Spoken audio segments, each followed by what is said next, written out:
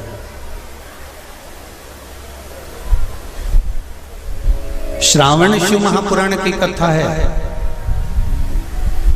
आपको कथा में कहा था कि श्रावण के महीने में मेरे देव आदिदेव महादेव की दुगनी भक्ति, मतलब एक लोटा जल नहीं, कितना 2 लोटा जल शिव को समर्पित करते। जा रहे हैं सब 2 लोटा जल बाबा को समर्पित करते। मेरे भोले तेरा सहारा है, मेरी नैया का तू किनारा है। श्रावण शिव महापुराण की कथा में गंगा और पार्वती की मूल तत्वता, जैसे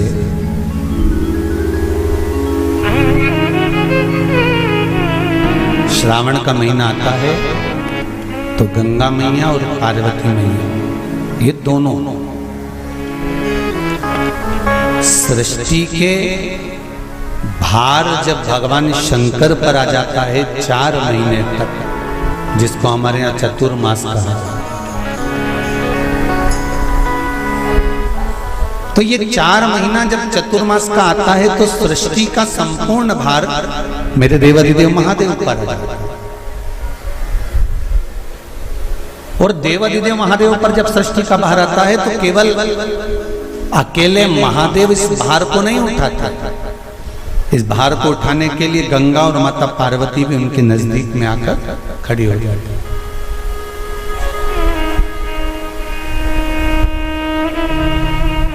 देखिए बड़ा सुंदर संवाद, ध्यान रखिएगा जरा श्रावण शिव महापुराण की कथा का।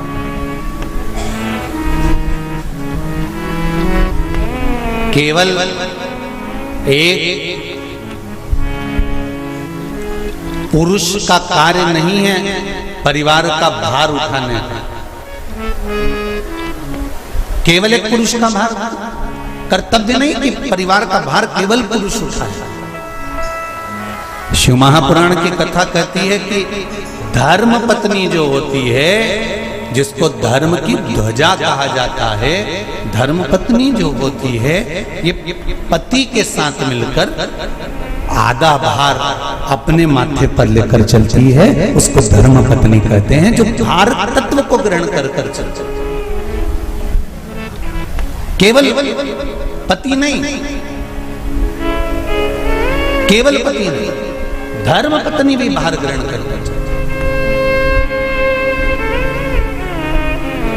शंभु शरणे पड़ी मांगो घड़ी रे घड़ी, दुख काटो दया करी न दर्शन आपो, दया करी न दर्शन आपो। संपूर्ण भार पुरुष अपने ऊपर नहीं लेते, आधा भार धर्मपत्नी भी ग्रहण करते। वो भार कैसे कम होता है, जरा ध्यान देना कथा पर। पति दुकान पर जाकर, नौकरी पर जाकर, व्यापार करने पर जो कमा कर लाता है उसका भार, जो कमा कर लाया उसके माध्यम से धन से घर का थोड़ा भार कम हो जाता है। ये तो हुई कमाई से। अब शिव महापुराण की कथा कहती है कि पत्नी आधे भार को कैसे कम कर देते हैं,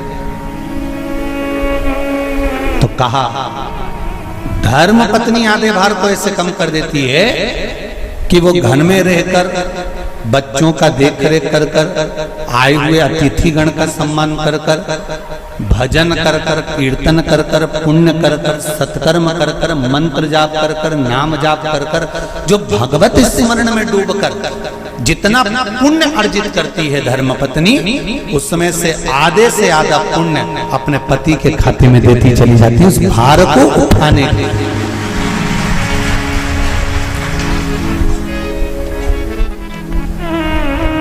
उस भार को उठाने में आधे से आधा भार धर्मपत्नी अपने व्रत, अनुष्ठान, मंत्र, साधना, तप, उपवास आदि के माध्यम से काटती है। एक बात और याद रखिए, श्रावण के महीने में सारे व्रत आते हैं बहुत सुंदर सुंदर। छोटी तीज का व्रत भी आ जाता है, बड़ी तीज का व्रत भी आ जाता है। दुबे जी, छोटी तीज भी आएगी, बड़ी तीज भी आएगी, और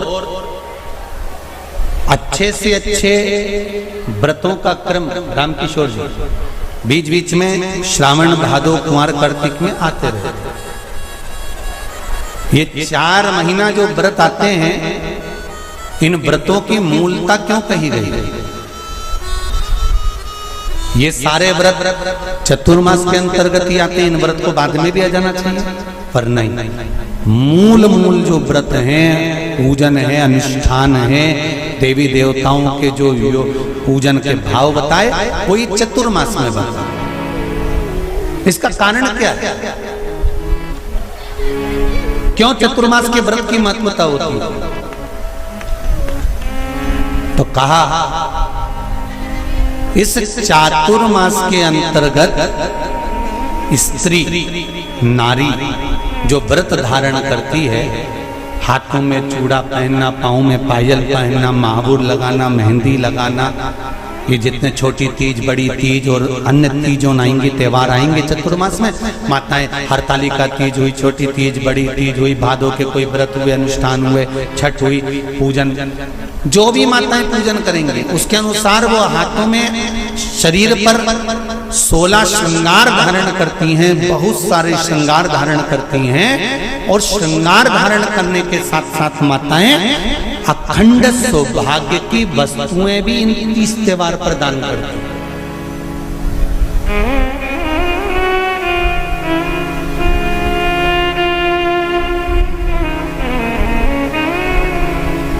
जो अखंड सौभाग्य की सूचक,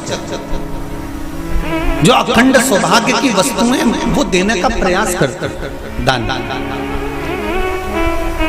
क्यों जीजियो, एक बात बताओ, जितने भी माताएं कथा सुन रही हैं और जितने फेसबुक यूट्यूब पर सुन रहे हैं और जितने आस्था चैनल पर सुन रहे हैं, श्रावण के महीने की श्रावण शिव महापुराण की कथा सुन रहे हैं, एक बात दिल से बताना, जितनी सौभाग्यवती माताएं होती हैं, ये संक्रांति पर भी 13 चीजें दान करती हैं, 14 चीजें दान करती हैं। बीच में कोई 16 सोमवार का उद्यापन करेंगी तो भी सुहाग की सामग्री देंगी, उद्यापन करेंगी तो भी सुहाग की सामग्री देंगी, कोई कार्य करेंगी तो भी सौभाग्य की सामग्री देंगी। सौभाग्य की सामग्री का दान क्यों किया जाए?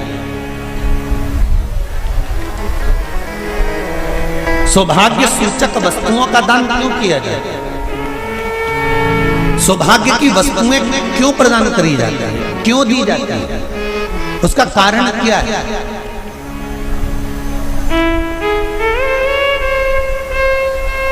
क्यों देते हैं? महाराज, भारत की भूमि की सौभाग्यवती माताओं का एक मन की अभिलाषा रहती है, भारत की भूमि की माताओं की एक अभिलाषा रहती है कि जब उसके प्राण छूटे तो अखंड सौभाग्य धारण करके पति के कंधे पर और पुत्र के कंधे पर शमशान पर।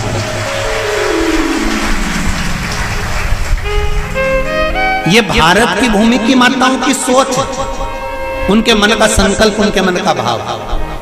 और विदेश की माताओं का क्या संकल्प होता है?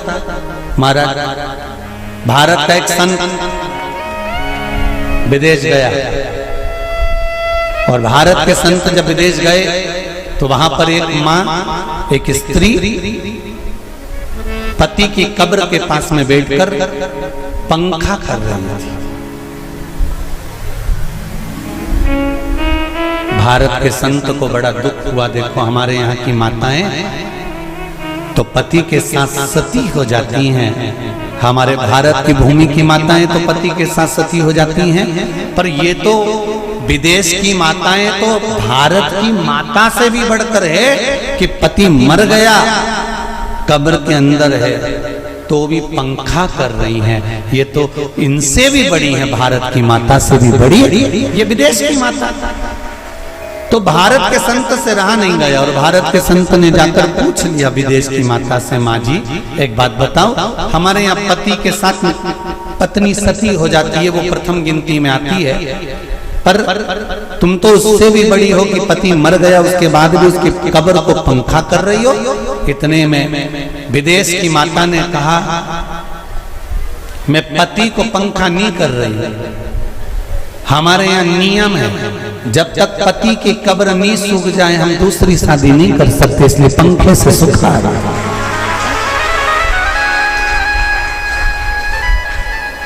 इसलिए पंखे से सुखा रही नहीं। मेरे भारत की माताओं में और विदेश की माताओं में अंतर है साहब। मेरे भारत की माताएं अखंड सौभाग्य की वस्तुएं धारण कर अपने आप को गौरवान्वितता महसूस करती हैं और विदेश की माताएं ये सब वस्तुएं उतार कर गौरवान्वितता महसूस करती हैं।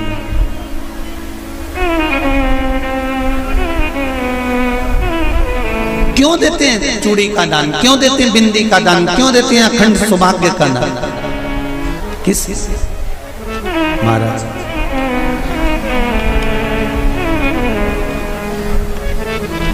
मेरे हाथों में भर भर के चूड़ी रहे,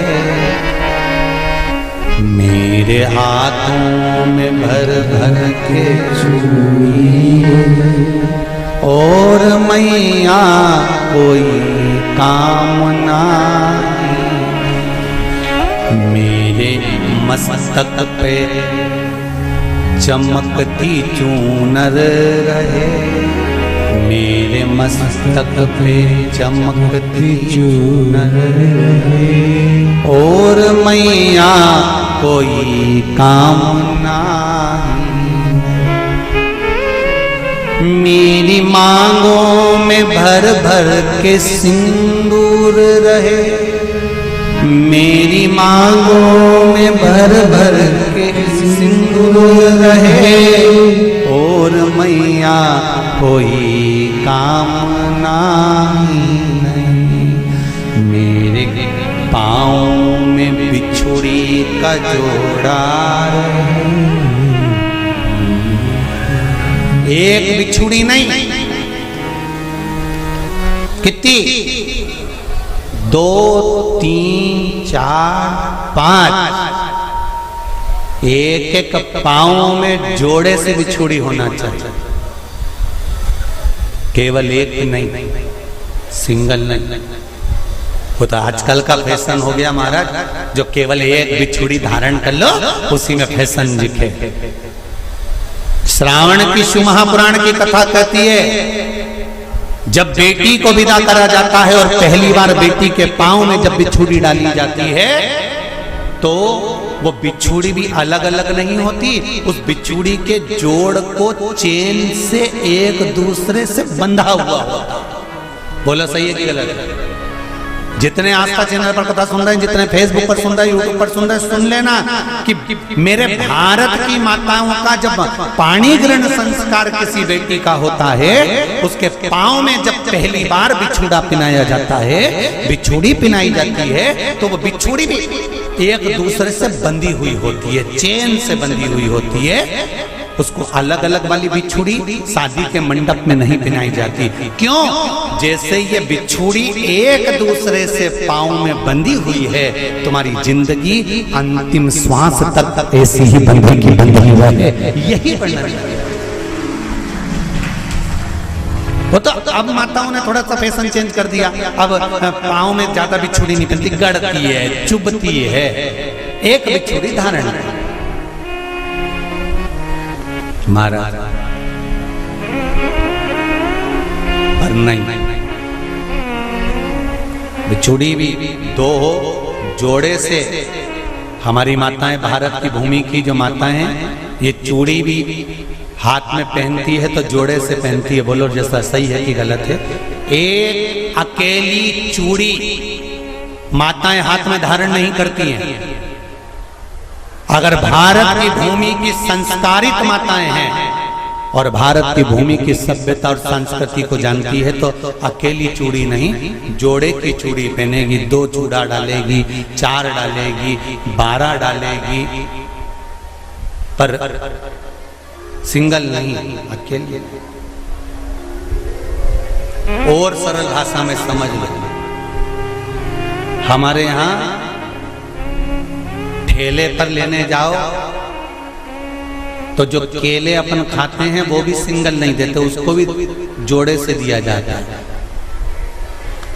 2 दूं की, 12 दूं की, आधी दर्जन दूं की 1 दर्जन दूं। अब अंदाजा लगाइए। हमारे यहां देने का भी एक भाव है। श्रावण के महीने की शिव महापुराण की कथा, जिसका नाम है श्रावण शिव महापुराण की कथा, ये कहती है कि पार्वती जी ने और गंगा जी ने ये चतुर्मास में जितना सौभाग्य का दान दिया है, उनके बराबर दुनिया का कोई व्यक्ति इतना सौभाग्य का दान नहीं दे सकता जो माता गंगा और पार्वती दोनों दान दे रहे।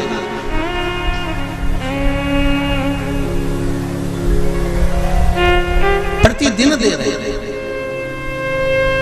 और अब तो फैशन आ गया, तुम लोगों जो सौभाग्य का दान देते हो प्लास्टिक की डलिया में देते हो।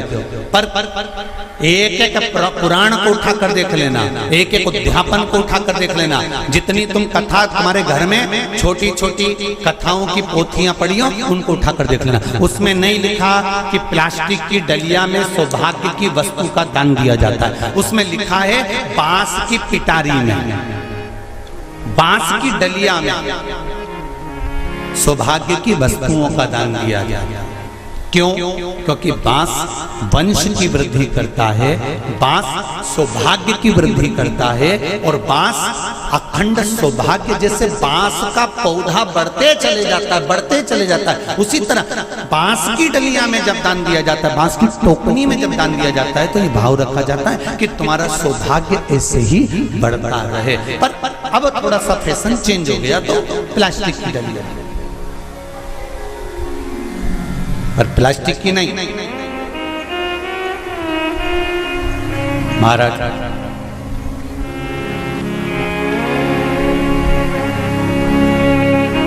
शिव तत्व की ओर चल।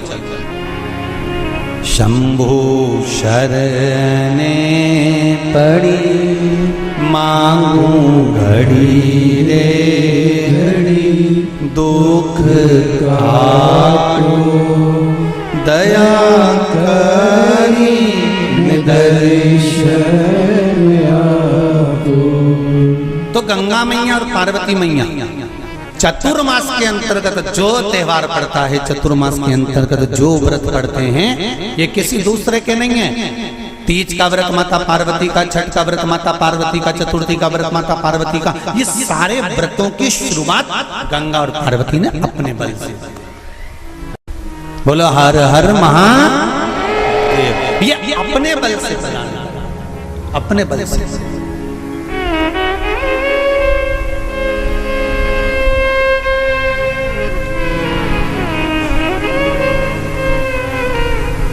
एक बार बाबा देवाधिदेव महादेव भगवान शंकर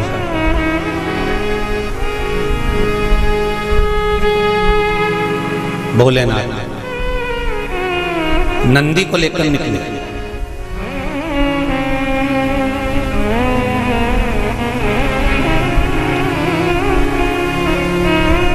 और नंदी को लेकर जब भोलेनाथ जी चले,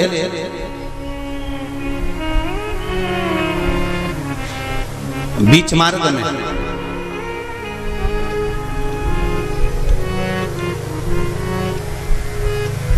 जिस चंचुला देवी का पति बिंदुक के प्राण छूटे थे,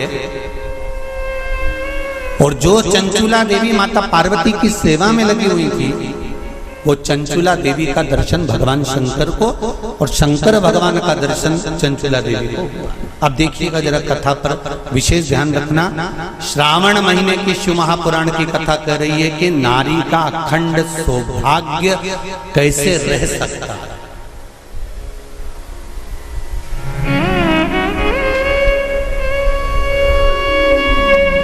अपने घर के बच्चों को, अपने घर की बेटियों को, बेटों को, अपने घर की बहुओं को, अपने परिवार को कैसे एकजुट कर कर एक साधना में रखा जा सकता है, वो शिव महापुराण।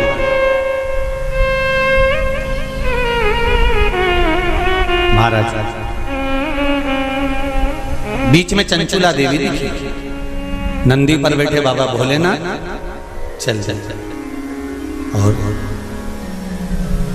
आराम से देवाधिदेव महादेव जा रहे थे। नंदी अलमस्त होकर चल रहे थे, हाथ में बाबा के त्रिशूल त्रिपुंड, मस्तक पर भस्म रमाए हुए, जटा जूट बांधे हुए, मस्तक पर सुंदर चंद्रमा है और गंगा की धार बहते बहते देवाधिदेव महादेव चंचुला के सामने आ गए।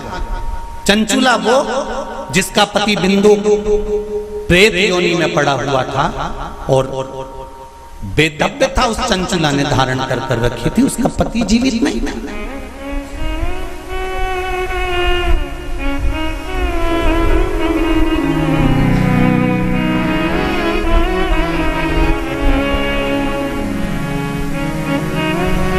हाथ जोड़े चंचुला देवी ने,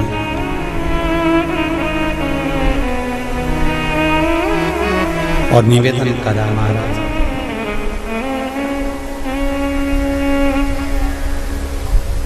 हे भोलेनाथ, हे त्रिकालदर्श,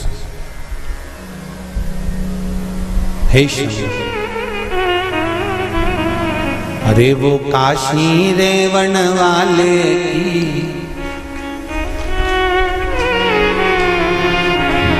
वो उज्जैन रहने वाले की जय होना चाहिए, जय होना चाहिए। ओ काशी रहने वाले की, ओ उज्जैन रहने वाले की जय होना चाहिए, जय होना चाहिए। घर घर में भोले बाबा की, घर घर में शंभो बाबा की जय होना चाहिए, जय होना चाहिए। घर घर में भोले बाबा की जय, शंभो बाबा की जय होना चाहिए, जय होना चाहिए। घर घर में भोले बाबा की, घर घर में शंभो बाबा की जय होना चाहिए, जय होना चाहिए। घर घर में भोले बाबा की, घर घर में शंभो बाबा की जय होना चाहिए, जय होना चाहिए। बड़े आनंद में दोनों हाथों से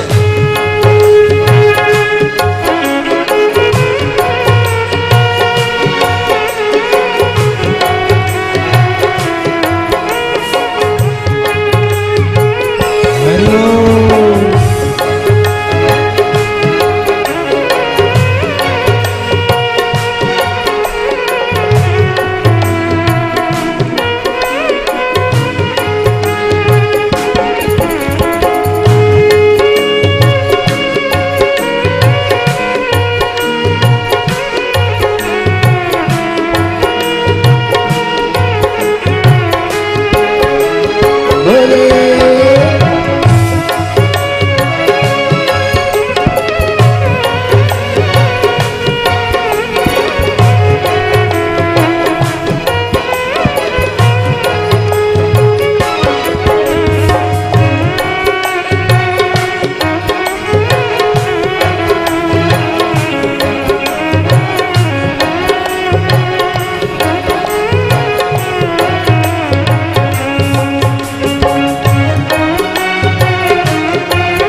शंभो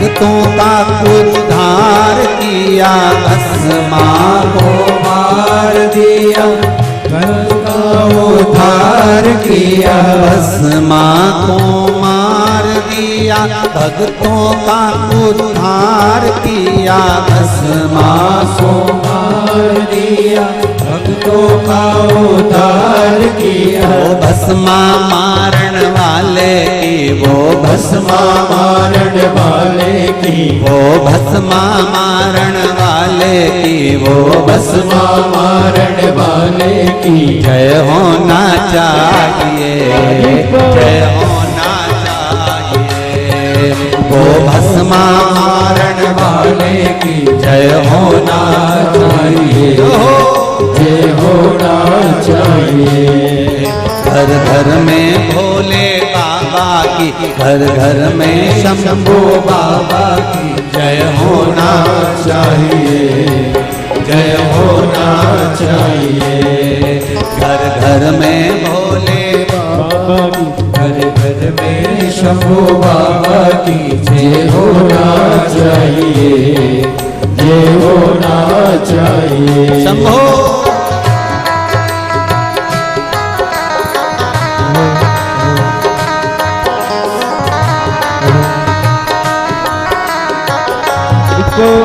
हरि बोल।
भक्तों का उद्धार किया, तारका को मार दिया, भक्तों का उद्धार किया, तारका को मार दिया, भक्तों का उद्धार किया, तारका को मार दिया, भक्तों का उद्धार किया। तारका मारन वाले की, वो तारका मारन वाले की, वो तारका मारन वाले की, वो तारका मारन वाले की जय होना चाहिए, जय होना चाहिए, जय होना चाहिए, जय होना चाहिए, जय होना चाहिए, जय होना चाहिए, जय होना चाहिए, जय होना चाहिए। घर घर में भोले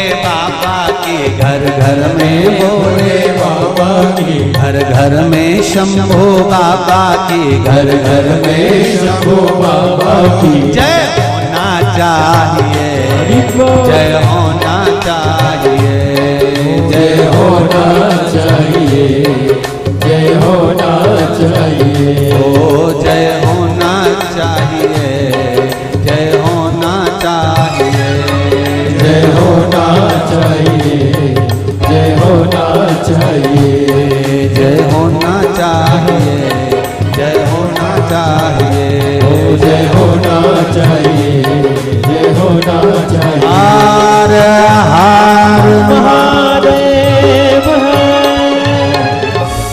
भगवान शिव का जय हो महाराज। उसकी कृपा बिना संसार में कोई कार्य नहीं। मूल मंत्र का स्मरण करेंगे, बाबा देवाधिदेव महादेव से प्रार्थना करेंगे